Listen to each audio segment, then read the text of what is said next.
اعوذ باللہ من الشیطان الرجیم بسم اللہ الرحمن الرحیم۔ عزیزان من، آج کا درس سورہ الاعلیٰ سے شروع ہوتا ہے۔ 30واں پارہ 87 کی سورت سبح اسم ربک الاعلیٰ کے بعد اعلیٰ کے بعد اللہ بھی ہے، لیکن اس کی تلاوت میں بعد میں کروں گا الگ۔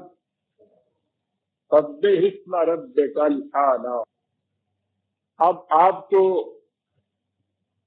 یہ حقیقت تو معلوم ہو چکی ہوئی ہے کہ قرآن کریم کی بنیادی تعلیم انسانوں کی دنیا میں خدا کے نظام ربوبیت کی تشکیل و قیام ہے۔ وہ نظام کہ جس سے نہ صرف یہ کہ انسانوں کی طبعی زندگی کی تمام ضروریات پوری ہوتی رہیں، بلکہ انسان کو جو کچھ بنایا جانا مقصود فطرت ہے، انسان وہ کچھ بن جائے۔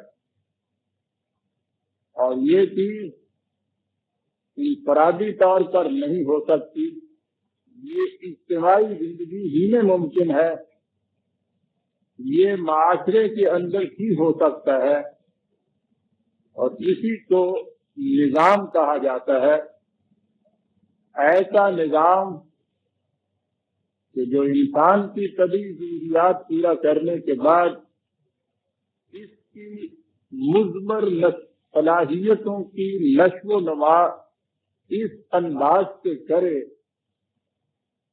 کہ جیسا کہ میں نے یہ کہا ہے کہ جو کچھ اس کا بننا مقصود ہے اس سطح عرض پر، زندگی کی اس اسٹیج پر، یہ وہ کچھ بن جائے، اسے نظام ربوبیت کہتے ہیں۔ اور سبح کے معنی ہوتا ہے اس مقصد کی تکمیل اور حصول کے لیے پوری جد و جہد کرنا، انسان بھر کوشش کرنا، سرگرم عمل رہنا، سرگرداں رہنا۔ اور ربک الاعلیٰ پہلی صفت تو یہ بتائی گئی الاعلیٰ۔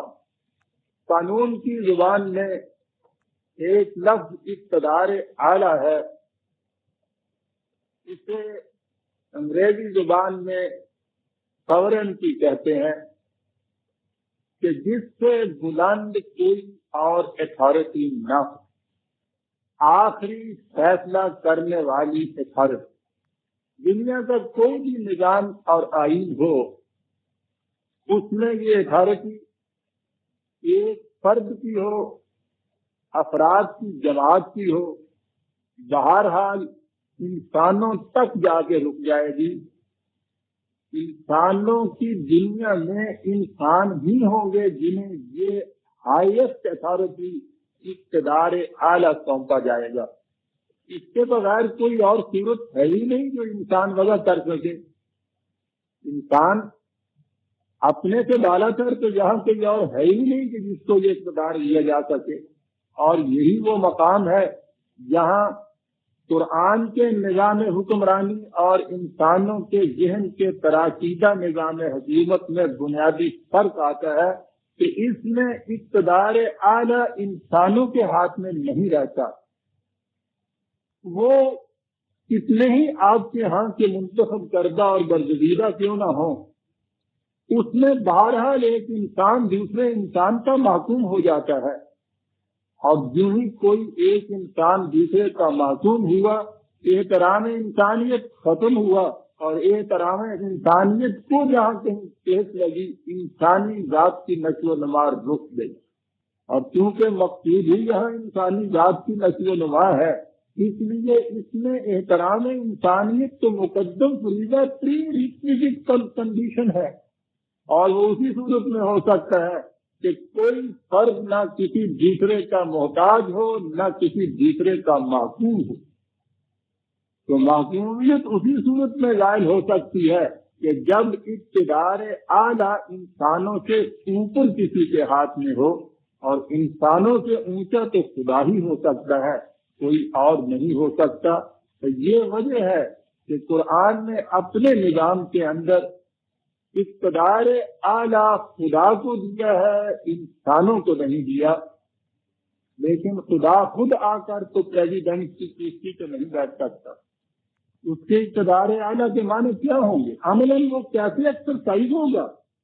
یہ کوئی نظریاتی بات تو ہے نہیں، محض عقیدے کی چیز تو ہے نہیں کہ ہم نے یہ مان لیا کہ ہاں صاحب اقتدار اعلیٰ خدا کا ہے، اور اس کے بعد پھر جو کچھ نظام ہمارے ہاں چلتے ہیں وہ چلاتے چلے جائیں۔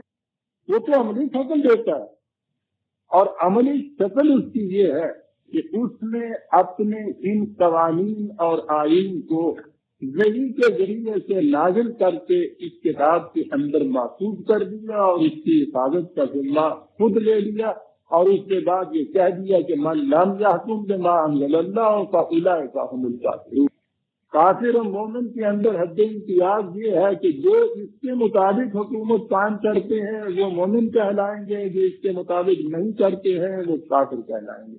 یعنی اقتدار اعلیٰ اب خدا کا اقتدار اعلیٰ اس کے ضابطۂ آئین کے اتباع اور عقائد میں سمٹ کر آگے، لہذا اب الاعلیٰ ساورن اتھارٹی خدا کی کتاب کو حاصل ہو گئی، اور اب اس کتاب کو نافذ کرنے کے لیے آپ کو ایک ایجنسی کی ضرورت ہے، جسے آپ اسلامی حکومت کہتے ہیں۔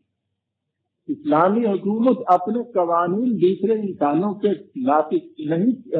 نافذ کرتی، وہ خدا کے دیے ہوئے اصولوں کے مطابق، آئین کے مطابق ایک نظام متشکل کرتی ہے، اور اس کی عملی جزئیات کا نفاذ کرتی ہے معاشرے کے اندر۔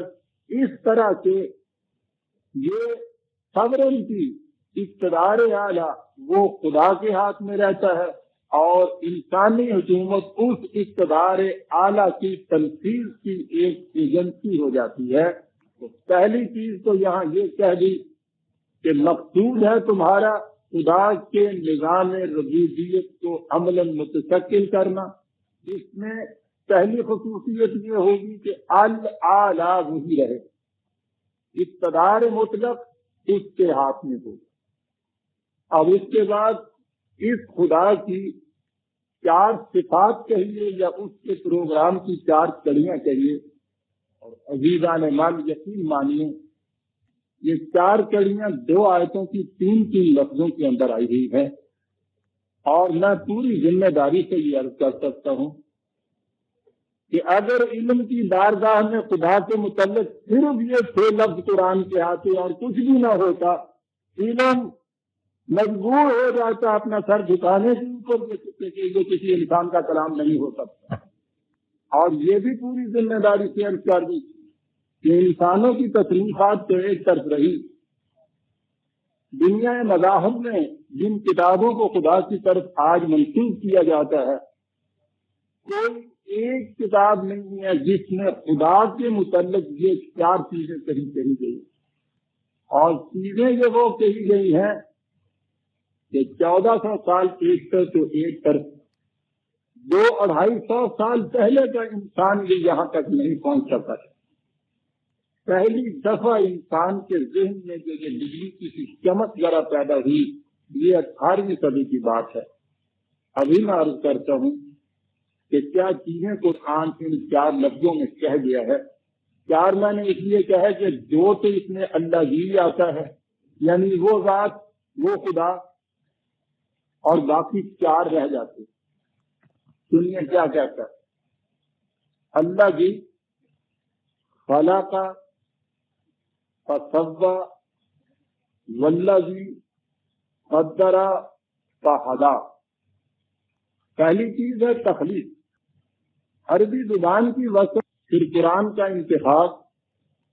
ہم ہی نہیں، غیر مسلم علماء بھی جب اس پہ غور کرتے ہیں انہیں بھی اس کا اعتراف کرنا پڑتا ہے کہ یہی زبان ہو سکتی تھی جو قرآن کے حقائق کی متحمل ہو سکتی تھی۔ پرنجل کہنے بھی لکھتا ہے کہ ہماری زبان حالانکہ انگریزی زبان خاصی منجی ہوئی زبان ہے، اچھی خاصی وسعت اس میں آتی کی ہوئی ہے، وہ کہتا ہے کہ ہماری کوتا دامنی دیکھیے کہ ہمارے ہاں تخلیق کے لیے ایک ہی لفظ کریشن ہے، لیکن وہ کہتا ہے کہ کس قدر یہ قسمت ہے یہ قوم کہ جس قوم میں اس کے لیے دو لفظ امر اور خلق کے موجود ہے۔ اور وہ کہتا بھی ہے کہ اب جب ہمارے ہاں لفظ ہی ایک ہے کریشن، تو میں یہ بتاؤں کہ یہ دوسری چیز کیا ہے۔ قرآن کریم میں تخلیق کے سلسلے میں ایک چیز تو کہی، فاطر السماوات والارض یا بدیع السماوات والارض، وہ جو کسی شے کو عدم سے وجود میں لائے، نان ایگزسٹنٹ کو ایگزسٹنٹ کرے، یہ کریشن نہیں قرآن کی۔ اس کا ترجمہ اوریجنیٹر کیا گیا ہے انگریزی زبان میں۔ یہ کچھ تو قرآن نے یہ کہا کہ یہ معاملہ عالم امر سے متعلق ہے، تم نہیں سمجھ سکتے کہ کوئی شے عدم سے وجود میں کیسے آ جاتی ہے، تمہارا ذہن اس لامحدودیت تک پہنچ نہیں سکتا۔ لیکن اگلی چیز اس نے جو کہی ہے وہ ہے تخلیق، اور تخلیق میں نہ صرف یہی کہا ہے کہ تم اسے سمجھ سکتے ہو کہ یہ کیسے ہو جاتی ہے، بلکہ اس نے خدا کے علاوہ دوسرے خالقوں کو تسلیم کیا ہے کہ اور بھی خالق ہو سکتے، فاطر اور بدیع تو کوئی نہیں ہو سکتا۔ جب اس نے اپنے آپ کو احسن الخالقین کہا ہے، خالقین میں سے سب سے زیادہ حسن کارانہ انداز سے تخلیق کرنے والا، اس نے خالق تسلیم کیا۔ خالقہ جو ہے اس کے معنی ہوتا ہے کہ جو چیزیں موجود ہوں ان میں مختلف پروپورشن قائم کر کے مختلف تراکیب سے مختلف چیزیں بناتے چلے جائیں۔ پہلی چیز اس نے یہ کہی ہے کہ اس کی صفت بنیادی یہ ہے خالقہ، فاطر تو وہ تھا، وہ ان تمام اشیاء کا جو اولی حیولہ جسے آپ کہتے ہیں، نسبت جسے آپ کہتے ہیں، وہ ابتدائی مادہ جس کے آگے چیزوں نے بننا ہے، وہ اس کو تو لے آیا ہے اپنی صفت فاطریت کے ماتحت، وہ تو وجود میں آ گئی۔ اب اس کے بعد یہ جو اشیاء وجود میں آئی ہیں ان سے اب آگے یہ مختلف چیزیں ان میں نئی نئی تراکیب سے، نئے نئے تناسب و توازن سے نئی نئی چیزیں بناتے چلے جانا، یہ چیز ہے خلق۔ چلیے یہ چیز اس میں یہ شروع کی بنانا۔ اس کے بعد تخلیق کے متعلق میں نے ابھی عرض کیا تھا نا کہ 200 سال پہلے کی بات ہے، اس سے پہلے ذہن انسانی میں یہ بات ہی نہیں آئی تھی۔ 18ویں صدی تک عوام نہیں، مغرب کے بڑے بڑے سائنٹسٹ، بایولوجسٹ، لیوناسیا سے، ان کا بھی عقیدہ یہ تھا کہ اس صفحہ ارض پر جو شاید جس شکل میں آج موجود ہے اسی شکل میں اسی طرح شروع میں خدا نے وہ بنا دی۔ مغربی طبقہ تو یہ کہتا تھا کہ شاید وہ حضرت نوح کی کشتی کے اندر ایک ایک جوڑا جو رکھ دیا گیا تھا، وہ اس کے بعد ساری دنیا میں جو کچھ موجود ہے وہ جو جوڑے تھے انہی سے آگے یہ سارا سلسلہ چلا۔ لیکن سائنس کی دنیا اگر اس کو موجود نہیں بھی کرتی تھی تو بھی نظریہ یہی تھا کہ جو شاید جس شکل میں آج موجود ہے یہ بائن ہی اسی شکل میں پہلے دن سے خدا نے وجود میں یہ لے آیا تھا۔ یہ تھا خدا کا عمل تخلیق۔ مثلا انسان جس طرح سے آج موجود ہے ہمارے سامنے، انہوں نے بھی یہی کہا تھا کہ یہ پہلے دن اسی طرح سے وجود میں لایا گیا، اور یہ اثر تھا اسی بائبل کی تصور کا، اس عقیدے کا جس کی روح سے اس نے یہ کہا تھا کہ خدا کسی طرح سے مٹی سے اس میں ایک پتلا بنا دیا اور اس میں سے اس کی پسلی میں سے ایک عورت نکال دی۔ اس کے سوا انسان سوچ کیا سکتا تھا؟ وہ یہی پہنچ سکتا تھا۔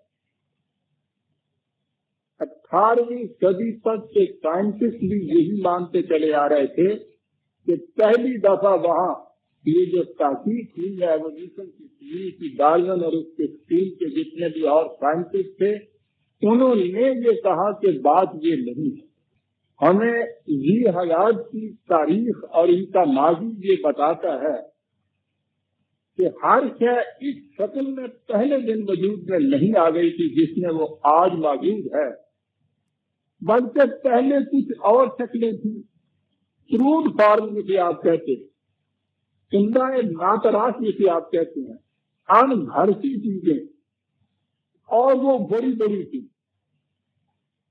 آپ جو اتنی سی چھپکلی نظر آتی ہے، اس زمانے میں یہ مگرمچھ کتنی بڑی ہوتی تھی۔ اسی طرح سے انہوں نے کہا کہ یہ چیزیں ارتقائی منازل طے کرتی ہوئی آگے آئیں، اور ہر اگلی منزل میں اس میں سے وہ جو حشو و زوائد تھا وہ چھٹتا چلا گیا، وہ کم ہوتا چلا گیا، اور اس میں اعتدال اور ہمواری پیدا ہوتی چلی گئی، اور اس طرح سے یہ ہزار ہزار 50 ہزار سال سے، اس لیے کہ یہ تاریخ تو کروڑوں سالوں تک پہنچتی ہے، اس طرح سے یہ ایک ایک ارتقائی منزل طے کرتی ہوئی یہ اشیاء آگے بڑھتی چلی گئی۔ اس آگے بڑھنے میں یہ جو ان کے ہاں کے یہ مادی باڈیز تھی، ان کے اندر تو تراش خراش ہوتی چلی گئی، اور ذہنی طور پر یہ زیادہ ارتقاء میں پیدا ہوتا چلا گیا، انٹلیکچولی جسے آپ کہیں گے یہ زیادہ بلند ہوتی چلی گئی، اور فزیکل میٹر جو ان کے ساتھ تھا، تبھی مادہ جسے آپ کہتے ہیں یہ چھٹتا چلا گیا، یہ حشو و زوائد اس میں سے الگ ہوتا چلا گیا، اور یوں ان میں اعتدال آتا چلا گیا اور آگے بڑھتا چلا گیا۔ خلاقہ کے بعد اگلا لفظ ہے تصور، اور اس کے معنی ہوتے ہیں حشو و زوائد کو پاک کرتے ہوئے کسی چیز میں اعتدال پیدا کر دے۔ عزیزان مان، ایک لفظ ہے اور آپ دیکھیے کہ اس کے اندر علم کی ایک دنیا سمو کے رکھ دی۔ کسی کا ذہن ادھر جا سکتا تھا 1400 سال پہلے، کسی انسان کا ذہن، کہ یہ عمل تخلیق اس طرح سے ہوا۔ پہلے تو وہ فاطر تھا، وہ حصہ تو عالم امر سے رہا، اشیاء وجود میں آئیں، ان کی مختلف تراکیب سے مختلف چیزیں متشکل ہوئیں۔ ابتدائی ان کی تشکیل کی شکل بڑی کروڈ فارم کی تھی، اور پھر ان کے اندر ریفائنمنٹ شروع ہوئی، آہستہ آہستہ یہ چھلنیوں میں سے اس کو گزارنا شروع کیا، حشو و زوائد چھٹتا کرتا چلا گیا، اعتدال بڑھتا چلا گیا، اور یوں موجودہ چیزیں جو ہمیں نظر آتی ہیں اس طرح سے یہ یوں متشکل ہوئی، اور یہ سلسلہ خلوص جاری۔ خلقہ فسوّا، پھر اتنا ہی نہیں کیا، والذی قدر، پھر اس نے ہر شے کے لیے پیمانے مقرر کر دی۔ تقدیر جسے کہتے ہیں وہ کسی شے کا پیمانہ ہوتا ہے۔ پیمانہ ہی وہ ہے کہ جسے آپ اس شے کی دستگیری کہتے ہیں، کہ اس نے آخر الامر ان ارتقائی مراحل میں سے گزرتے ہوئے آخر کار کون سی شکل اختیار کرنی، کہاں تک پہنچنا ہے، یہ جو اس کے امکانات کی مدد کی آخری حد ہوتی ہے، اسے اس شے کی تقدیر کہا جاتا ہے۔ قدرہ کے معنی ہوتا ہے کسی پیمانے اور اندازے کے مطابق کسی شے کو ماپ دینا۔ یہ تصوّع کے بعد، تسویہ کے بعد حشو و زوائد کو زائل کر کے اس کو ان شکلوں میں دینے کے ساتھ کہا قدر، ہر شے کا ایک پیمانہ اور میجر مقرر کر دیا کہ اس میجر کے مطابق وہ یہ کچھ بنتی ہی چلی آ رہی ہے، اور ایک آخر میں آ کر دستویں کا لفظ جسے کہا جاتا ہے، یہ ہے اس کی آخری تقدیر جسے کہیں گے۔ جیسے اس صفحہ ارض کے اوپر انسان کی یہ موجودہ ارتقائی منزل جو ہے، یہ اس صفحہ ارض کے اوپر اس کی فزیکل لائف کی ایک دستویں چاہیے، انسان کی زندگی کی نہیں. یہ تو آگے بڑھنے والی چیز ہے، اور یہ سارا کچھ ایک خاص پیمانے کے مطابق ہوتا چلا جاتا ہے. یہی پیمانے ہیں جنہیں خارجی دنیا کے اندر آپ قوانین میں فطرت کرتے ہیں. قدر یعنی یہ مقرر کر دیے. یاد رکھیے جسے ہم کہتے ہیں انسان کی تقدیر، وہ غیر پرانی تصور ہے. جس کے معنی یہ ہے کہ انسان اپنے اعمال اور ارادے کے اندر بھی مجبور واقع ہوا ہے. یہ سارا کچھ پہلے سے مقرر کر دیا، حتیٰ کہ جہاں تک بھی یہ جو ہمارے یہاں تصور ہے کہ یہ جنت میں جائے گا، یہ جہنم میں جائے گا، یہ بھی پہلے سے مقرر کی ہوئی بات ہے. یہ مقرر کی ہوئی بات انسان کے لیے نہیں. جو تقدیر ہے وہ یہ کہ وہ قوانین جن کے مطابق یہ وہ کچھ بنتا چلا جاتا ہے انسان جو کہ جس میں بننا ہے، اور وہ اس کی آخری منزل کہ جس تک اس میں اس سطح عرض کے اوپر پہنچنا ہے، اسے اس کی تقدیر کہیں گے. یہ امکان ہے اس کے بننے کا. جو بھی اس امکان کو حاصل کرنا چاہے وہ کوشش کرے، اس کے مطابق کام کرے. یہ جو کچھ بن جائے گا، یہ کچھ حاصل نہیں کرے گا، ضائع ہو جائے گا. یعنی اسے وہ کچھ خود قدرت نہیں بناتی، بننا اس میں خود ہے، لیکن بنے گا یہ ان پیمانوں کے مطابق. بیمار کا علاج دوائیوں سے ہوتا ہے. دوائیاں بوتلوں میں بند ہوئی اسے شفا نہیں دیتی. ان کا استعمال اس میں خود کرنا ہوتا ہے. استعمال کرے گا اس قانون کے مطابق اس کی تقدیر بدل جائے گی، شفا حاصل ہو جائے گی. علاج نہیں کرے گا یہ خود مریض رہے گا، اس کے بعد یہ مر جائے گا. یہ اس کی اختیار و ارادے کی بات ہے. آج خود فطرت اس کے لیے کچھ نہیں کرے گی. اور یہ چیز اگلے ہی لفظ کے اندر طے کر دی، قدر فہدا. ہر شے کے اندر یہ چیز رکھ دی کہ تم نے کون سے راستے پہ چلنا ہے کہ تم اپنی تقدیر تک پہنچ جائے. قرآن نے کہا ہے کہ کائنات کی ہر شے کے اندر اس نے وحی کر دی ہوئی. یہ وحی وہی ہدا ہے، راستہ دکھا دینا اس کے. یہ راستے دکھانے کا عمل جو ہے فطرت کی طرف سے ایسا عجیب و غریب ہے کہ جو انسان بھی، جو سائنٹسٹ بھی اس میدان میں تحقیق کر رہے ہیں، انہوں نے ایک ایک شے سے لیا ہے، عمریں صرف کر دی ہیں ان کو اسٹڈی کرتے ہوئے، اور اس کے بعد وہ جس نتیجے پہ پہنچے ہیں میں وہ حیرت رہ جاتے ہیں کہ کس طرح ہر شے کے اندر وہ سارے قانون داخل کر دیے گئے ہیں جن کے مطابق انہوں نے جو کچھ بننا ہے، جو کچھ بننا ان کا مقصود ہے. خارجی کائنات میں نباتات ہوں یا حیوانات، ان کی طرف رسول نہیں آتے. ان میں سے ہر شے اور شے کے ہر فرد کے اندر یہ چیز رکھ دی گئی ہے. وہاں ہدایت کا سلسلہ یہ ہے کہ جیسا کہ میں کہا کرتا ہوں، مرغی کے نیچے آپ کچھ انڈے رکھیے، مخلوق مرغی کے بھی، بطخ کے بھی گوشت تو کھائے گی. اس میں سے جس دن بچے نکلیں گے وہ بچے آنکھ کھول کے ہی، بطخ کے بچے بھاگ کے پانی کی طرف چلے جائیں گے. مرغی کے بچوں کو آپ گھیر کے بھی پانی کی طرف لائیں گے تو وہ دوڑ کر کھڑکی کی طرف چلے جائیں گے. کون سے رسول نے ان کو یہ تبلیغ کی؟ کون سے استاد نے ان کو یہ سکھایا؟ کہاں سے اس ایک حصار کے اندر جہاں روشنی تک نہیں پہنچ رہی تھی باہر کی، وہ انڈے کا ہول جس کے اندر یہ بند تھے،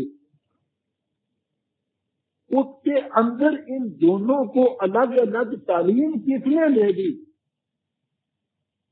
اور پھر یہ دونوں یا مرغی کے بچے آپ نے دیکھا ہوگا، تیل نہیں، تیل کا سایہ اگر ان کے اوپر سے گزر جاتا ہے تو بھاگ کے وہ مرغی کے نیچے چلے جاتے ہیں. کیا انہیں پتا ہے کہ یہ ہمارے لیے تقریبی چیز؟ بلی نہ دیکھی انہوں نے، بلی کی میاؤں کی آواز کان میں آئے گی تو آپ دیکھتے ہیں کس طرح سے وہ بھاگ کے چھپ جاتے ہیں. کتے کی آواز سے جو نہیں چھپتے. یہ کس نے سکھا دیا انہیں؟ یہ چیز ہے جو ہر شے کے اندر موجود ہے. اور یہاں تو پھر بھی آپ کو یہ زندگی مشہور شکل میں نظر آتی ہے. قرآن نے جو مثال دی ہے وہ اس سے بھی نازک ہے، اور اسے میں سامنے لاتا ہوں. اتنا ننھا سا بیج، ذرا دیکھیے تو صحیح، خوردبین کے نیچے بھی راستے اس بیج کے اندر کی چھپا ہوا نظر بھی آتا ہے ہمیں. اتنا ننھا سا بیج مٹی کے اندر لگا دیا.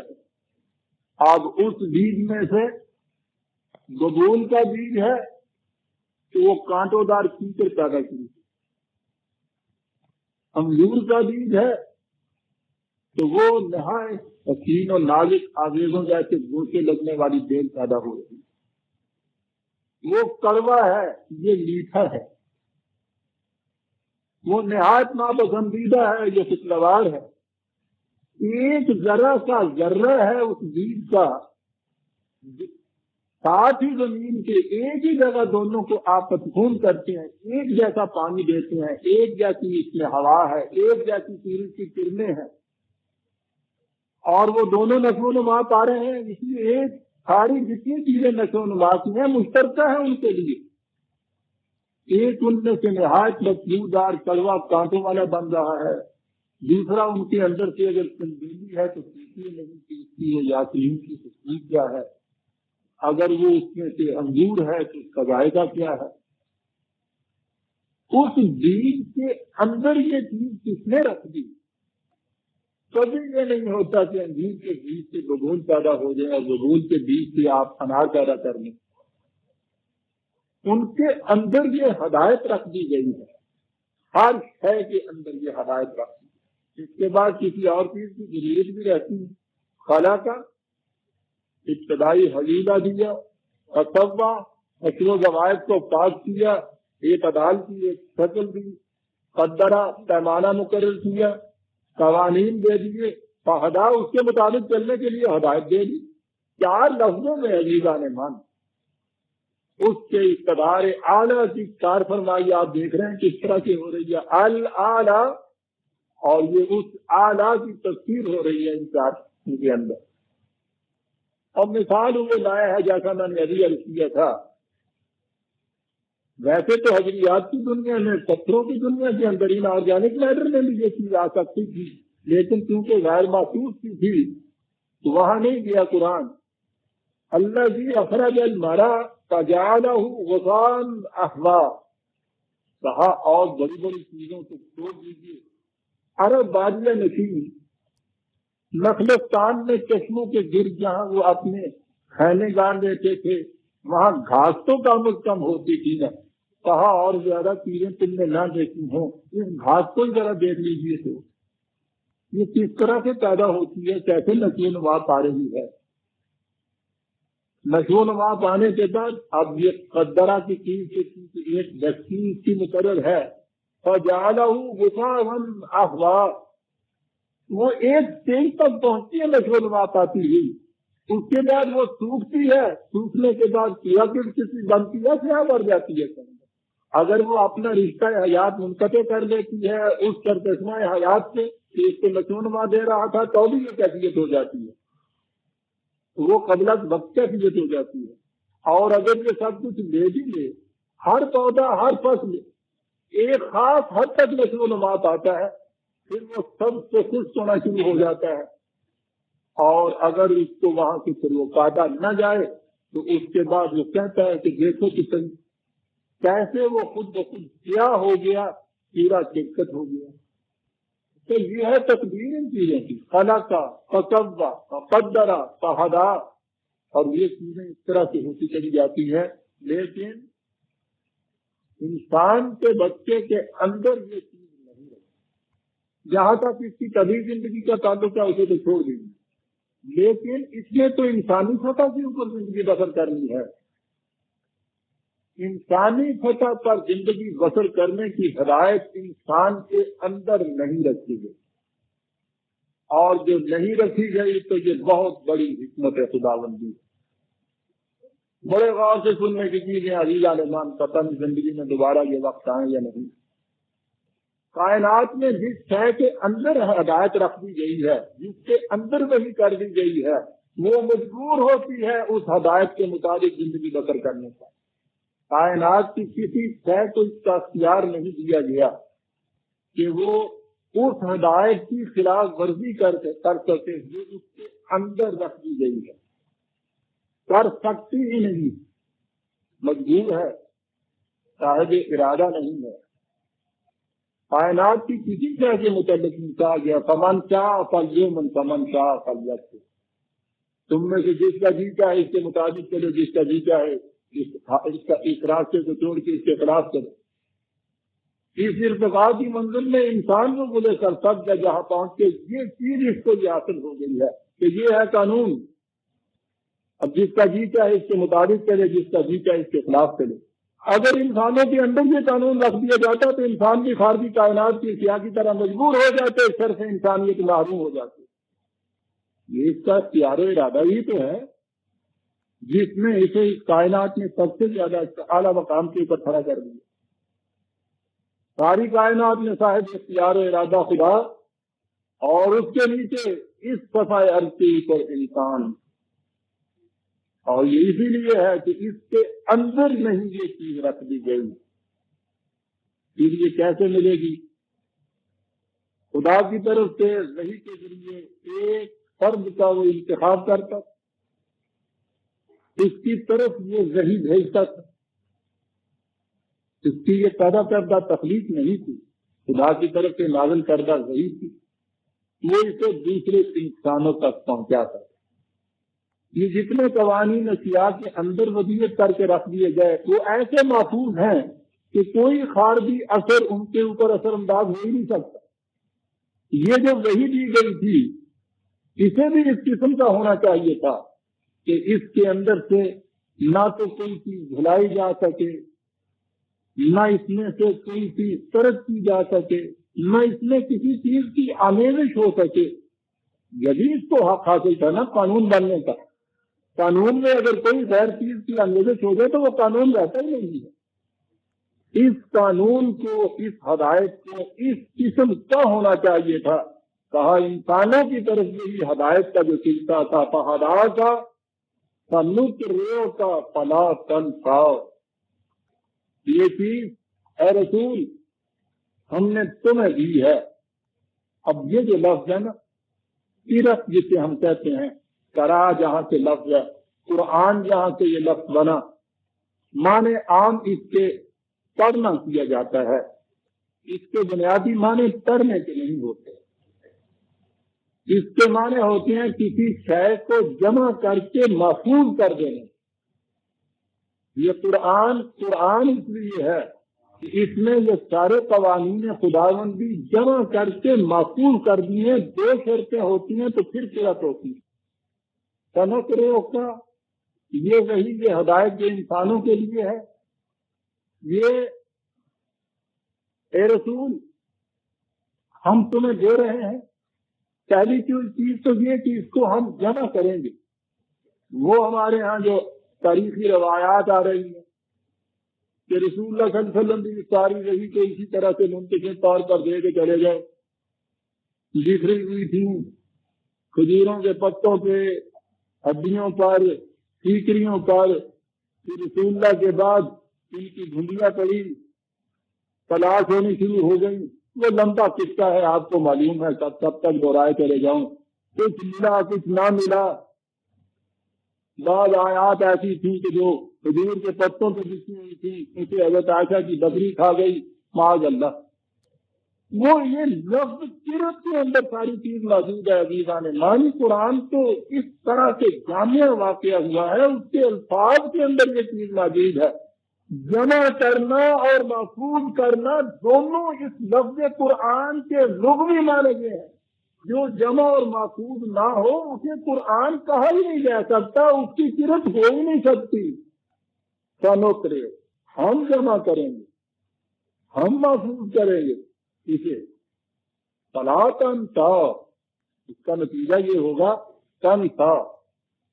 نسیہ کے معنی ہوتے ہیں کسی چیز کو ترک کر دینا، اور بھلا دینے کے معنوں میں بھی یہ بعد میں استعمال ہوا ہے یہ لفظ نسیان جسے آپ کہتے ہیں۔ بنیادی طور پر اس کے معنی ہوتے ہیں کسی چیز کو ترک کر دینا، لیکن اس میں دونوں آ جائیں۔ ہم اس کو جمع کریں گے، ہم اس کو محفوظ کریں گے تیرے پاس، اور اس کی صورت یہ ہوگی کہ تو نہ اس میں سے تو بلا سکے گا نہ کس طرح کر سکے گا۔ قرآن بتا رہا ہے یہ نہ بھلایا گیا نہ ترک کیا گیا، خدا جمع کر رہا ہے، اور خدا نے جمع کرنے کے بعد اِنَّا نَحْنُ نَزَّلْنَا الذِّكْرَ وَإِنَّا لَهُ لَحَافِظُونَ، اتنی بڑی شہادت دی، ہم اس کو نازل کر رہے ہیں، ہم اس کے محافظ ہیں، حافظون کہہ دیا، یعنی سیدھا یہاں آپ دیکھتے ہیں قائلین کا استعمال کیا قرآن میں، کبھی جا کر کرنے والا نہیں، اس کے معنی ہوتے ہیں ہم اس وقت یہ کر رہے ہیں اور کرتے چلے جائیں گے، اس کی حفاظت کا ذمہ اس نے لیا یہ، لیکن گنجائش سے نکالنے والے بھی ہم نے خوب، وہ تو آپ کو معلوم ہے نا، ادھر سے ہمارے ہاں قانون بانٹتا ہے انسانوں کا، اور قانون فکر اسی وقت سوچ لیتے ہیں کہ اس میں سے نکلنے کا راستہ کون سا ہے۔ یہ قانون سیکھنے کی وارداتیں تو بہت کم ہوتی ہیں، یہ ایویژن آف لا جسے کہتے ہیں نا، یہ ہوتا ہے معاشرے میں جو عام ہوتا ہے، اس میں سے راستہ نکلتا ہے۔ اسی ذہنیت میں قرآن جیسے جامع ضابطۂ قانون میں بھی اس قسم کے ایویژن کے راستے کس طرح سے، اس کے آگے لفظ الا ما شاء اللہ ترجمہ کر دیا کہ ہاں مگر جو خدا کو منظور ہو چل، خدا جمع کرے گا، خدا محفوظ کرے گا، تو بھلا نہیں سکے گا، تو ترک نہیں کر سکے گا، اور اس کے بعد کہ مگر جو خدا کو منظور ہوگا، اب سب کچھ اس میں آ گیا، ترک بھی ہے، بلایا بھی جا رہا ہے، گم بھی ہو سکتا ہے، غیر محفوظ بھی ہے، چوتھائی اس کا کہیں پتہ ہی نہیں چلا کیا اسی کیا کیسے صاحب اللہ ماشاء اللہ کی تعریف اللہ ماشاء اللہ۔ دنیا کی یہ چیز کیا ہے؟ پہلی چیز تو اگر یہی لی جائے کہ وجود اس کے کہ اگر خدا کی مشیت یوں ہے نا، اس کا جو ترجمہ کیا جائے گا، پہلی شاید تو یہ ہو گئی دیکھنے کی یہ بات ہے کہ قرآن نے کہیں یہ بات بتائی ہے کہ کیا خدا کی مشیت کچھ اس قسم کی تھی کہ اس میں سے کچھ بلا دیا جاتا، اس میں سے کچھ ترک ہو جاتا۔ اگر وہ خود ہی یہ کہہ دے کہ ہماری مشیت یہ تھی ہی نہیں، ہماری مشیت یہ ہے ہی نہیں، تو پھر بھی اس کے معنی صاف ہو جائے کہ ہاں اگر خدا کی مشیت یہ ہوتی تو پھر تو ہو سکتا تھا کہ بھول جاتا، ترک کر جاتا، لیکن اگر اس نے یہ کہا کہ ہماری مشیت یہ ہے ہی نہیں، یہ تھی ہی نہیں، پھر بھی بات صاف ہو گئی۔ تو پہلے تو یہ لے لیجیے سورہ بنی اسرائیل کے اندر وَلَئِنْ شِئْنَا شِئْنَا، یہی لفظ مشیت، وَلَئِنْ شِئْنَا لَنَذْهَبَنَّ بِالَّذِي أَوْحَيْنَا إِلَيْكَ، اگر ہماری مشیت میں یہ بات ہوتی تو ہم یقیناً جو کچھ تیری طرف ذیل کیا گیا ہے اس میں سے کچھ لے جاتے، اللہ رحمت من ربک، لیکن نہیں، یہ تو ہم نے بطور رحمت تمہیں دیا ہے تو اس میں سے لے جانے کے کیا مانے، خود ہی اس نے بات صاف کر دی۔ 17/86 17/86 یعنی خود ہی یہ کہہ دیا کہ اگر یہ ٹھیک ہے ہماری مشیت میں ہوتی ہم نے دیا تھا ہم لے جاتے، اگر ہماری مشیت میں بھی ہمارے قانون میں یہ بھی ہوتا کہ دیا ہے اس میں سے لے جانا ہے تو اس میں کون سی بات، لیکن ایسی صورت نہیں ہے، یہ ہماری مشیت ہی نہیں تھی۔ مشیت یہ تھی کہ اس کو محفوظ کریں، اس کو جمع کریں، محفوظ کریں، فلا تنسا، تو نہ خود بھول سکے نہ ترک کر سکے۔ اب یہ رہا کہ یہ اللہ ماشاء اللہ، میں جو کہا کرتا ہوں کہ دشواری یہ پیش آ جاتی ہے کہ عربی زبان کی یہ چیز، قرآن کے یہ الفاظ، مفہوم اس کا ہم اپنے یہاں اردو پنجابی میں لیتے ہیں، تب دوسری زبانوں میں لیتے ہیں۔ اب ہمارے یہاں اللہ ماشاء اللہ کی زبانیں ہو جاتی ہیں، انشاءاللہ جو ہوتا ہے نا، وعدہ کیا ہے اس کے بعد آؤ گے 4 بجے انشاءاللہ کے معنی یہ ہوتے ہیں کہ ساتھی نہ مان لینا۔ یہ ہمارے یہاں اسی وقت یہ تکلف دوست کیا رہتا ہے کہ بھائی یہ انشاءاللہ تو بات چھوڑو، تم ایمان سے کہو آؤ گے کہ نہیں، یعنی اسی وقت پتا ہوتا ہے کہ اس نے تو ساتھ کہہ دیا انشاءاللہ، تو ابھی سے اس کے دل میں چور ہے۔ ہم اللہ کو لاتے ہی اس وقت ہے جب کہیں سے ہم نے پھر جانا ہو، جب کوئی اور چیز کام نہ دے کہ اس وقت اسے استعمال کرتے ہیں۔ قرآن نے یہ کہا ہے یہ ان لوگوں کو دیکھو، یہ خدا پہ جو ایمان لاتے ہیں تو انہوں نے خدا کو زہرا بنا رکھا ہے۔ احرن ہوتا ہے یہ جو ایکسٹرا ہوتے ہیں نا آپ کے یہاں، یہ سنیما کی کاسٹ کے اندر، کرکٹ کی ٹیم کے اندر فالتو ایک رکھا ہوا کہ کام تو اصل میں اس عمل نے دینا ہے، اور اگر کہیں ایسی بھیڑ پڑ گئی کہ ان میں سے کوئی بیمار ہو گیا، کوئی آفت زیادہ ہو گیا تو اور کوئی کام نہ چلے تو پھر اس کو لے آئے. ڈنگ پہ پاؤ کہتے ہیں پنجابی میں. قرآن کہتا ہے کہ انہوں نے خدا کو ڈنگ پہ پاؤ بنا رکھا ہے.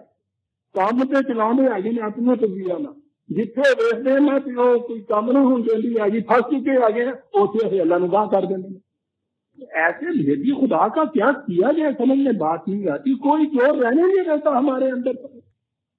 سوچیے تو صحیح کہ آج خدا کو نہ ماننے والوں کو تو چھوڑیے، وہ جو مانتا ہی نہیں ہے وہ اس کو ڈنگ کے باؤ کی حیثیت سے بھی نہیں لاتا. ہم وہ منافق نہیں ہوتا. ہم جو قدم قدم کے اوپر خدا اور اسلام کا نام لے کے آتے ہیں، کیا وہی بات نہیں ہے کہ جہاں بے ایمانی مقصود ہوتی ہے ہمارے ذہن کے اندر، جہاں کوئی اور دلیل ہمارے سامنے نہیں آتی، جہاں ہم نے فری کے مقابل کو کسی نہ کسی طرح سے خاموش کرنا ہوتا ہے، وہاں ہم خدا اور رسول لے آتے ہیں، وہاں ہم اسلام کا نام لے آتے ہیں. یہی وہ چیز جیسے وہاں انشاءاللہ اسی طرح سے اللہ ماشاءاللہ. عزیزان من، عربی زبان میں بھی اور سارے قرآن کے اندر بھی یہ ایک چیز ہوتی ہے، اسے کہتے ہیں اصطلاح میں استثناء بالمشیہ. زبان کے اندر یہ ہوتا ہے اور اس کے معنی یہ ہیں اس اصول کے کہ جہاں بھی قرآن کے اندر کسی چیز کے متعلق جو خدا نے کہا ہم کرتے ہیں، اس کے بعد اللہ ہے استثناء کا، ایکسپشن کا، اور اس کے بعد وہ مشیت کی بات. ہمارے قانون مشیت میں اگر یہ ہو، قاعدہ یہ ہے کہ اس کے معنی ہوتے ہیں کہ یہ ایسا ہو ہی نہیں سکتا، اور اس کی دلیل وہ یہ دیتے ہیں استثناء بالمشیت کی کہ وہ خدا کہنا یہ چاہتا ہے کہ یہ چیز اب خود ایسے نہیں تھی کہ یہ یوں نہ ہو جاتا، ہماری مشیت تھی کہ یہ اس طرح سے ہو، اس طرح سے اس لیے ہو کر رہے گا، اس کے خلاف نہیں ہوگا. اللہ ماشاء اللہ وہاں بولتے ہیں. اور قرآن کریم نے جہاں جہاں گیا ہے نکال کے دیکھیے وہ مقام. اس کے لیے مانے نہیں کہ اس نے ایکسپٹ یہ تو نہیں کر سکتا اللہ ماشاء اللہ، مگر جیسا ہم چاہیں بھائی پھر اس کے بعد جو ہم چیزیں کرتے ہیں یہ نہیں ہوتا. اللہ ماشاء اللہ استثناء بالمشیت کے معنی ہوتے ہیں کہ یہ ایسا اگر ہو سکنے والا ہوتا تو ہم اس کو ایسا بناتے ہی نہیں. یہ ہماری مشیت میں تھا ہی نہیں کہ ایسا ہو، اس لیے التزاماً استمراراً ایسا ہی ہوگا. یعنی جو چیز ایک ہے کہ اتنا پختہ کرنے کے لیے جو لفظ استعمال ہوئے تھے، انہی الفاظ سے ہم یہ مانی لیتے ہیں کہ اللہ ماشاء اللہ صاحب جو اللہ کی مرضی ہے اس میں سے، اب اس کی مرضی تھی اس نے اتنا قرآن دیا، اس نے سے اتنا نکال کے لے گیا، وہ قرآن وہ آتے رہ گئے انہیں صرف رکھا ہوا مینا سزت خدا ہے اللہ ماشاء اللہ. اگر وہ ہونا ہوتا تو ہم ایسا کرتے ہی نہیں. تم جانتے ہی نہیں ہماری مصیبت کیا ہوتی ہے. مصیبت ہمارے ہاں کی معاذ اللہ مہاراج رنجیت سنگھ کے حکم نہیں ہوں ہیں، کبھی یوں کرتا کبھی یوں کر دیتا. مصیبت تو خدا کی اس قانون کا نام ہے جو عالم امر کے اندر بنتا ہے. یہی قانون جو عالم خلق میں آ جاتا ہے اسے وہ سنت کہتا ہے اپنی.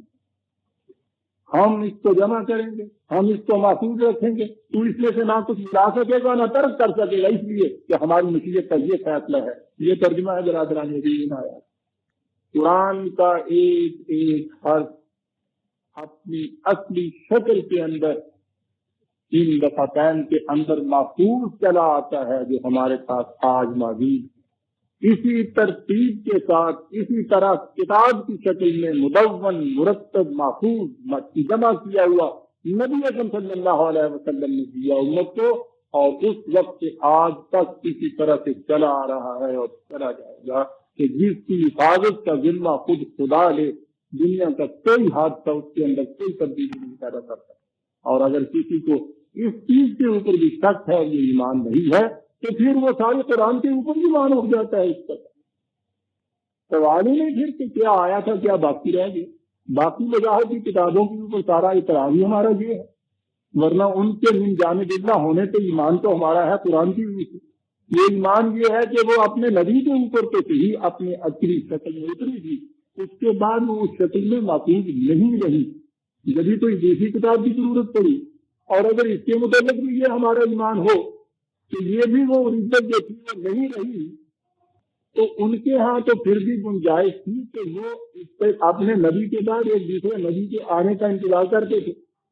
وہ کہتے تھے کہ اگر نہیں رہی تو خیر چند دن کی بات ہے، ایک اور رسول نبی آنے والا ہے، وہ آج اس کو پورا کر دے گا.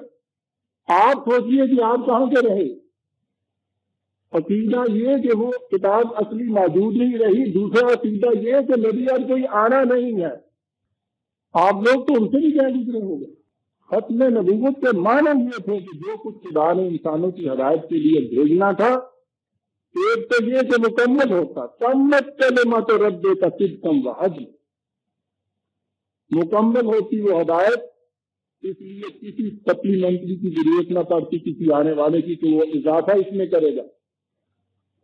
پھر یہ ایسی اصولی ہوتی کہ زمانوں کے تبدیلی احوال سے اس کے اندر کسی تبدیلی کی ضرورت نہ پیش آتی. کہا لا مبدل لکلمات، کوئی اس میں تبدیلی نہیں کر سکے گا. مکمل ہو گئی، تبدیلی کی ضرورت نہیں. تیسری چیز یہ ہو سکتی تھی کہ تھی تو یہ کیسی، لیکن یہ اپنی اصلی شکل میں رہی نہیں. کہا کہ نحن لہ حافظون انا لہ لحافظون، ہم اس کی محافظت کرنے والے. مکمل غیر متبدل محافظ خود خدا اس کا. جب یہ چیز ہو جائے تو اس کے بعد آپ کیجیے لاجیکل اس کا کانسیکوینس یہ ہے، منطقی نتیجہ یہ ہے کہ نبوت ختم ہو جائے. نبی تو آتا ہی یہی لے کر ہے، لیکن اب جس کا کیا علاج کے ساتھ وہ نبی ایک ڈیفینیشن ہی اور بدل کہ وہ نبی تو آتا ہے یہی نہیں لاتا. لیکن میں کہتا ہوں کہ چٹھی انسان تو آتا ہے، چٹھی نہیں لاتا. تو تمہیں پتا نا اس طرح میں چٹھی انسان کی دعا لے دیں عید والے جمع دیں گے، کوئی اتنا لیا نہیں آتے تو کھڑے ہو جائے گے. اللہ ماشاء اللہ، خدا کی مشیت میں یہ ہم جمع کریں گے، ہم محفوظ کریں گے. تو نہیں بلا سکے گا، تو نہیں طرف کر سکے گا. کیا بات ہے کس انداز. اگر ایسا ہو سکنا ہوتا تو ہماری نصیحت کچھ اور کرتی. اللہ ماشاء اللہ، ہماری نصیحت یہ تھی کہ ایسا نہیں ہو سکے گا. دیا کاہے کے لیے یہ انہ یعلم الجہر وما یخفی. ایک تو انسان کی وہ خصوصیات ہیں، اس کی وہ صلاحیتیں ہیں جو سامنے کبھی زندگی کی وہ ساری سامنے ہوتی. کہا کچھ اس کی ایسے بھی امکانات ہیں، پوٹینشیلٹی ہیں جو چھپی ہوئی ہیں، جو مضمر ہیں، مشہود ہو کے سامنے نہیں آئی. پیدائش کے ساتھ ہی یہ نہیں ہوا، وہ انڈیولپڈ ہیں، ان کی ڈیولپمنٹ کی ضرورت ہے.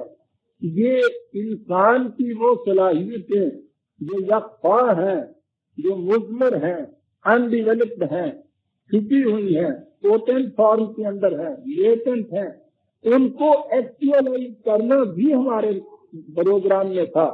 ان صلاحیتوں کی نشو و نما کے لیے جو قانون دینا تھا وہ ہے قرآن کے اندر جو ہم نے دیا. ورنہ جو جہرا ہے اس کے لیے تو ضرورت ہی نہیں تھی قانون کی. یہ ہے پروگرام جس کے لیے کہا تمہیں ہم نے قرآن دیا ہے. نظر آیا کہ صاحب بہت بڑا پروگرام ہے، اس میں کوئی شبہ نہیں، بہت بڑا پروگرام ہے. ایک تو ایک اعلیٰ کی صفت خداوندی سے نافذ کسی نے کرنا ہو تو آپ سوچیے کتنا بڑا یہ پروگرام ہے کہ دنیا کے ہر ضابطۂ قانون سے انکار اور اس کی جگہ ایک خدا کے اقتدار کو نافذ کرنا. لیکن کہا کہ نہیں، گھبرانے کی بات نہیں ہے. وَنُيَسِّرُكَ لِلْيُسْرَىٰ، اگر جس ہدایت کے مطابق چلتا چلے جائے گا تو راستے آسان ہوتے چلے گا. قانون کے مطابق جو بھی آپ پروسیس کرتے ہیں آپ دیکھیں گے اس میں آسانیاں ہوتی. ٹھوکریں تو وہاں کھاتا ہے جہاں قانون کی خلاف ورزی کرنی ہوتی. چلیے تو پانی کے بہاؤ کے ساتھ کشتی چلے گئے، آپ دیکھتے ہیں کیسے آپ تیر کی طرح چلے جاتے ہیں. وہ تو چڑھتے پانی کے جاتے وقت اس بارے میں پیش آتی. اس لیے اس ہدایت کے مطابق چلتا جائے گا، بڑی آسانیاں ہوتی جائیں گی اور اس میں کرنے کا کام ایک ہی ہے، اس قانون کو عام کرتا چلا. اور عزیزان من آگے ایک بات کہی ہے کیا بتایا جائے. خدا کہنے والا ہے کتنی بڑی رہنمائی ہے ہم لوگوں کے لیے. رسول سے کہا جا رہا ہے سب سے تو پیش کرتا چلا جا, عام کرتا چلا جا. کیا یہ دیکھتے ہوئے بھی کہ ریت ہے, بنجر زمین ہے, نسل و نما کی صلاحیت نہیں ہے, حل کرائے گا, پانی دیے جا, تخم ریزی کیے جا. اور وقت تو یہی کہہ رہا تھا نا, یہ کیے جا. ان نفات ذکرا, اگر تو دیکھ لے کہ یہ اس طرح سے کوئی تبلیغ اور تصویر جو ہے یہ نفع مند ثابت ہو رہی ہے. جب کسی مکان کے کسی گروہ میں یہ دیکھے کہ وہاں کیفیت یہ ہو رہی ہے کہ وہ اپنے خرد سے کام نہیں لینا چاہتا. جو بات تو کہتا ہے کہ نہیں صاحب, وہ کہتے ہیں کہ ہم نے نہ وجنا ابانا اڑا, ہم نے اپنے باپ دادا کو ایک روش سے پایا تھا اور ہم تو اسی کے اوپر چل کے جائیں گے. اس مقام پہ قرآن کہتا ہے, رسول کے ساتھ کہتا ہے کہ اب ان کو تم حسن کاران انداز سے چھوڑ کے الگ ہو جائے, اس لیے کہ یہ تو اسے نفع بخش ہو سکتا ہے. جب کرو نہیں یک تھا, جو اس سے خوف کھاتا ہے کہ اگر میں نے قانون کی خلاف ورزی کی تو اس سے کتنی تباہیاں آ جائیں گی, وہ تو اس سے کچھ فائدہ حاصل کر سکتا ہے. جو صرف ارادہ کر کے چلا ہو خودکشی کرنے کا, جا رہا ہو ڈوبنے کے لیے, اسے جو آپ کہیں کہ آگے قدم نہ بڑھانا, قانون پانی ڈوبی ہوا ہے, کہ اگر میں تو لگ گئی پھر میں ڈوبی پانی, اس کے لیے بھائی کہتے گرنا بہت زیادہ کیا. یک بس کرو نہیں بس, جو تباہی سے ڈرتا ہے, جو زندہ رہنا چاہتا ہے, رحمان کہنا ہے یہ قرآن نے کہا ہے کہ اسی کو خطرات سے آگاہ کر سکتا ہے جو زندہ رہنا چاہتا ہے. کسی کرنے والے کو کہنا کیلشیم ہوتا ہے, چاہتا ہو جائے گا. اچھا کیا جن نے یہ بتا دیا کہ کہیں یہ اڈلٹریٹڈ ہوتا تو میں کھا لیتا, مرتا ہی نہ. ہاں جی, کیلشیم بھی تو اب خالص نہیں ملتا نا کہتے ہیں. یہ تو وہاں چیخ اٹھا تھا کہ بیچنے جاؤں تو دریا ملے پاجاب ملے, لیکن پاجاب تو نظر تو آ جاتا تھا نا کہ یہاں نہیں بیچ سکتا. لیکن کتنی دشواری اس کی تھی. یہاں آج ہوتا تو چکر مار کے مر جاتا کہ چلکیاں کھاؤں تو پتا چلے کہ سر نکل کی گلی تھی, اصل سے چلکیاں کھا ہی نہیں. جو خودکشی کرنے کے لیے جائے اس کو ڈرانے سے فائدہ کیا. کتنی عجیب چیز یہ کہہ دی, فذکر ان نفعت الذکریٰ, دیکھے کہ ہاں یہ چیز فائدہ دے رہی ہے, اثر پیدا کر رہی ہے. اور جب یہ دیکھے اب یہ ماحول اتنا کچھ ہو چکا ہے کہ اس کے اندر سے اب کوئی انسان باقی نہیں رہا, ان کے اندر سے انی جائزوں میں اللہ کہہ کے چل, میں چلا اپنے رب کی طرف. رب تو وہاں بھی تھا جہاں یہ بیٹھے ہوئے تھے, کہاں چلا رب کی طرف. اس خدا کی طرف میں چلا ہوں جس میں قبول کی صلاحیت ہے قبول کرنے کی. مساج خدا کی طرف چلا جاتا ہے اس وقت پھر یہ دائی جو ہوتا ہے وہ ساری عمر پاؤں توڑ کے وہی نہیں بیٹھا رہتا کہ صاحب میرا کام تو بس اس کو کہے چلے جانا ہے. اب ان کا کام ہے مانے نہ مانے, بھی کرے کہ نہ تھوڑا دینا ہے, یہ بات نہیں. فذکر ان نفعت الذکریٰ فذکر نہیں جگتا ویتجنبها الاشقى الذی یصلی النار الکبریٰ, اور اس سے اراض برتے گا, منہ موڑے گا وہ کیا لگتا ہے اچھا, وہ جو خود اپنے آپ کو زندگی کی خوشگواریوں سے محروم رکھنا چاہتا ہے, وہ اس سے منہ موڑ لے گا. اور جو منہ موڑ کے چل دے تیرے سامنے سے, اسے کیا فائدہ دے گی تمہاری یہ ساری نصیحت. وہ جائے گا دیکھو جہاں سے منہ موڑ کے چلا, یہی کی آواز دی کہ دیکھو یہ چلا ہے, کہاں جائے گا, سیدھا جائے گا جہنم کے گڑھے کے نار الکبریٰ. نظر آتا ہے کہ ایک نار کبریٰ ہے اور ایک نار کبریٰ ہے. اس دنیا کی زندگی کے اندر کا جہنم جو ہے یہ بھی جہنم, لیکن بہرحال یہ نار کبریٰ, اور یہی تھوڑے زیادہ بھڑکتے ہوئے آگے پہنچتے ہیں تو مرنے کے بعد کی زندگی کے اندر یہ نار کبریٰ بن کے سامنے آ جاتی ہے. قرآن نے کہا اس نار کے اندر ہوگا کیا, اتنی زیادہ بھڑکنے والی آگ کے اندر تو کسی سے بھی ڈال دیا جائے 2 منٹ میں ختم ہو جاتا ہے. کہا نہیں، یہ نار وہ نہیں.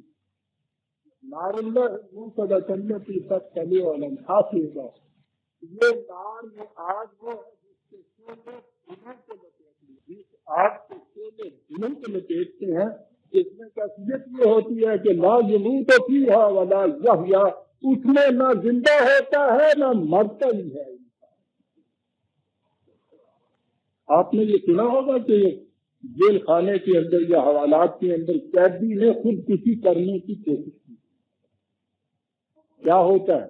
مجھے اس کو عذاب اس طرح سے مل رہا ہوتا ہے، اس سے چھوٹ جانے کا ایک راستہ بھی ہے کہ خودکشی کر لیا.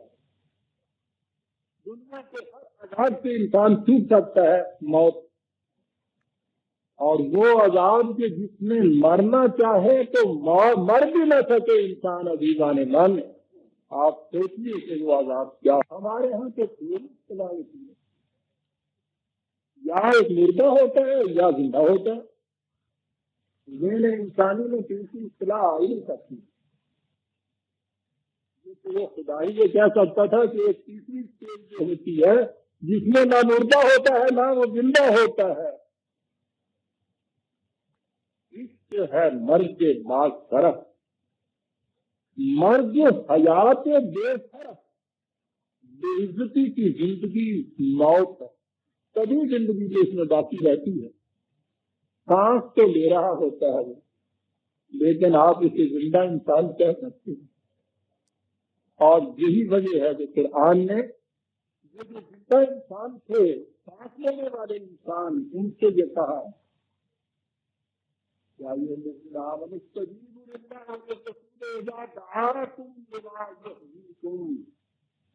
ایمان رکھنے والے خدا اور رسول کی اس دعوت کے اوپر لبیک کہو جب وہ تمہیں بلائے اس چیز کی طرف جو تمہیں زندگی عطا کر دے. زندہ انسانوں سے کہا جاتا ہے کہ آؤ اس چیز کی طرف جو تمہیں زندگی عطا کر دے. نظر آیا کہ قرآن کی جسے ہم فزیکل لائف کہتے ہیں یہ حیوانی سطح کی زندگی ہے، انسانی زندگی یہ نہیں ہے. کیونکہ یہ تو زندوں سے کہا گیا ہے نا کہ آؤ اس کی طرف جو تمہیں زندگی عطا کر دے. انسانی سطح کی زندگی تو اور زندگی تو جو یہاں کہا گیا ہے کہ پھر اس میں نہ موت ہوگی نہ زندگی ہوگی، تو معنی اس کے یہ ہے کہ فزیکل ڈیتھ تو اس کے اندر ہوگی نہیں، اور انسانی سطح کی زندگی جسے کہا جاتا ہے وہ زندگی بھی وہاں نہیں ہوگی. یہ ہے عزیزان من وہ جہنم جو اس دنیا میں بھی ہوتا ہے. اگلی آیت میں آتی ہے یہ بات تو یہ ہوتا کیا ہے جہنم، اور اگلی زندگی میں تو جو ہوتا ہے ہمارے سامنے ہے. لیکن اس کے برعکس قد افلح من تزکا. کیا بات کریں، وہاں کہا تھا نا ما یخفا، وہ صلاحیتیں جو پوشیدہ اور مضمر ہوتی ہیں، ان ڈیولپڈ ہوتی ہیں، انہیں ڈیولپ کرنے کے لیے قرآن کی رہنمائی کی ضرورت ہے. کہا قد افلح، کھیتی اس کی پروان چڑھتی ہے. الفاظ ہی وہ استعمال کرتا ہے. فلاحت کہتے ہیں کھیتی کو، فلاح کسان کو کہتے ہیں. کھیتی اسی کی پروان چڑھتی ہے من تزکا، جو اپنی صلاحیتوں کی نشو و نما کر لے. تزکیہ کے معنی ہوتا ہے ڈیولپ کر لینا ان نشو و نما. لیکن ایک تو تزکیہ نفس ہمارے ہاں بھی ہوتا ہے نا، آپ کو پتا ہے اس کا کیا ہوتا ہے، یعنی وہ کہتے ہیں نفس کو مار دو، اور تزکیہ ہوتے ہیں مارا. یہ بات دوسری طرف نکل جائے گی. کس غیر قرآنی تصور کے سامنے لاؤں میں گراتا ہے. من تزکا، تقا کے معنی ہوتا ہے نشو و نما دینا. یہی سے یہ آپ کے ہاں کا زکوٰۃ کا لفظ ہے. وہ جو چیز ہے کہ مومن ان کی اگر ان کی حکومت قائم ہوگی، ان مکناہم فی الارض اقاموا الصلاۃ وآتوا الزکاۃ، ان کی حکومت قائم ہوگی تو یہ زکوٰۃ دیں گے. یعنی حکومت قائم ہوگی تو یہ زکوٰۃ لیں گے نہیں لکھا، دیں گے. یہ کیا چیز ہے؟ عالمگیر انسانیت کو سامان نشو و نما ہم پہنچائیں گے. ان کی حکومت کا مقصود یہ ہوگا، چھینیں گے نہیں، دیں گے. قذف کا جس نے اپنی صلاحیتوں کو نشو و نما دے دی، وَذَكَرَ اسْمَ رَبِّهِ۔ اور یہ کیسے ہوگا؟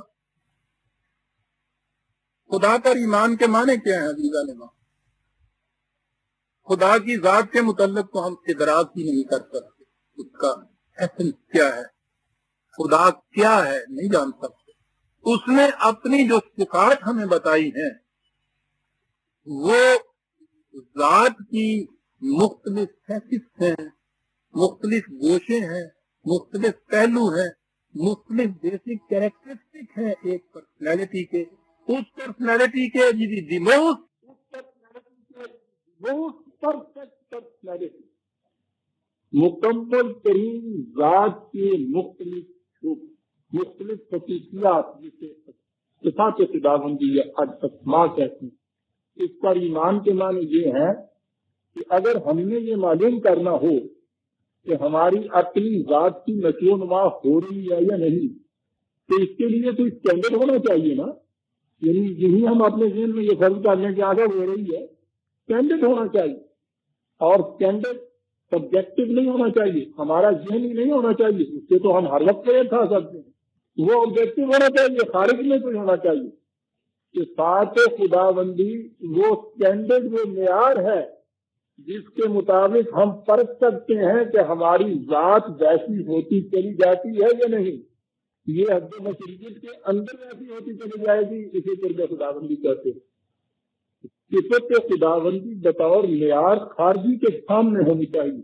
وَذْكَرَ اسْمَ رَبِّهِ، خدا کی صفات کو اپنے سامنے نمایاں طور پر رکھ۔ ذکرہ کے معنی ہوتا ہے ابھار کے کسی چیز کو اپنے سامنے رکھ، یہ رکھو، پھر اس کے بعد فصلا، اس کا ترجمہ صرف ہمارے یہاں کہہ دیا گیا کہ نماز پڑھ، جیسا کہ میں نے عرض کیا ہے یہ صلاۃ کے اجتماعات نہایت ضروری ہے، لیکن یہ محدود یہیں تک نہیں ہے صلاح۔ یہاں تو آپ دیکھیے کتنی بڑی چیز قرآن کہہ گیا، صفات خداوندی کو اپنے سامنے بتاؤ معیار کے رکھ، اور اس لفظ کا لغوی معنی ہے فصلا کے معنی، پھر اس کے پیچھے پیچھے چلتا جائے۔ آپ دیکھ رہے ہیں کتنا صاف کر جاتا ہے قرآن۔ دوسری جگہ تولا کے مقابل میں قرآن لایا ہے نا، یہ لفظ تولا کے معنی ہوتا ہے دیش کی راہ نکالنا، ادھر ادھر نہ پھر بھاگتا، پھر اللہ اس کے پیچھے پیچھے چلتا جا۔ لیکن ایک ہی اس میں خطرناک بھاتی آتی ہے، والآخرۃ خیر وابقیٰ۔ ہوتا یہ ہے کہ دنیاوی زندگی کے کچھ مفاد سامنے آتے ہیں، دوسری طرف ایک مستقل قدر آتی ہے جس کو آپ صفت خداوندی کہتے ہیں۔ اس کا تقاضا ہوتا ہے کہ کسی نہ کسی طرح سے سمیٹ لیں، اس کا تقاضا ہوتا ہے کہ نہیں، اس مستقل قدر کو ہاتھ سے نہ جانا۔ یہاں آ کے دونوں میں کلیش ہوتا ہے، ٹائی پڑتی ہے، تو کہتا ہے یہاں ایک گروہ ایسا آتا ہے سامنے تو پھر الحیات الدنیا، وہ ترجیح دیتا ہے اس مفاد عاجلہ کو، یہاں کے یہ مفاد قابل نفرت نہیں، ترک کر دینے کے قابل نہیں۔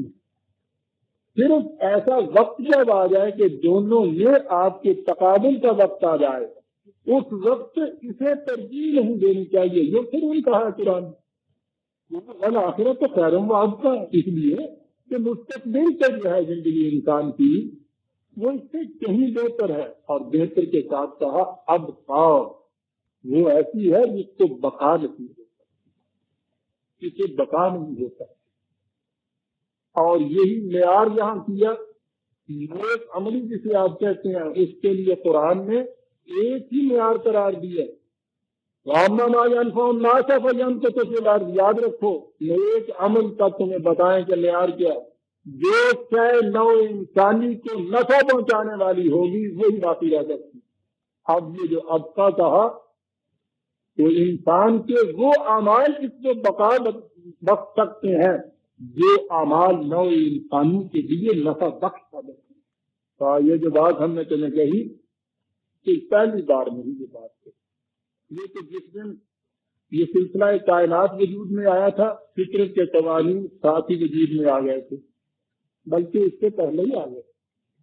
اسی طرح سے جب یہ انسان اس صفحہ عرضی پہ آیا، تمدنی زندگی اس میں بسر کرنی شروع، ہم نے یہ قوانین اسی زمانے میں دے دیے تھے، یہ نہیں ہوا کہ اتنا عرصہ تک انسان کو نہیں چھوڑ دیا اور آج یہ نئی نئی باتیں دیتے ہیں ان ھذا لفی الصحف الاولی. یہی کچھ جو ہم آج کہہ رہے ہیں یہی پہلے صحیفوں کے اندر بھی یہی کچھ تھا. تو کہ ابراہیم و موسیٰ، عیسیٰ ابراہیم ہو جیسے عیسیٰ موسیٰ ہو، ان تمام صحف اولیٰ میں بھی یہی کچھ کہا تھا جو ہم آج کہہ رہے ہیں. فرق یہ ہے کہ وہ صحیفے تمہارے پاس موجود نہیں رہے اپنی شکل میں، اسے ہم تمہارے پاس محفوظ رکھیں. صحف ابراہیم تو آج بائبل کے اندر ہے نا، پہلے سے صحیفے سارے. صحف ابراہیم تو اس میں ہے ہی نہیں. بائبل شروع ہوتی ہے صحف موسیٰ، تو اس سے پہلے کے تو صحیفے ہیں ہی نہیں، اور جو ہیں صحیفے اس کی ایک ہی مثال ہے. تفصیل میں جاؤں گا تو تاریخ بتانی پڑے گی مجھے، وہ تو میری کتاب میں موجود ہے. یہ جو صحف موسیٰ سے بات شروع ہوتی ہے وہ حضرت موسیٰ علیہ السلام کی کتاب بتائی جاتی ہے کہ ان کی طرف یہ نازل ہوئی، اور اس میں حضرت موسیٰ علیہ السلام کی وفات کے بعد کے بھی واقعات درج ہوئے ہوئے. یعنی اتنی سی چیز بتا دیتی ہے کہ وہ بات لکھی ہوئی. بہرحال یہی صحف ابراہیم و موسیٰ میں تھا جو اپنی اصلی شکل میں نہیں رہے. یہی ساری بنیادی طور پہ ہدایت اس قرآن کے اندر آ گئی جو اب ابدی طور پہ محفوظ کر دی گئی. سورہ الاعلیٰ ختم ہوئی برادران عزیز.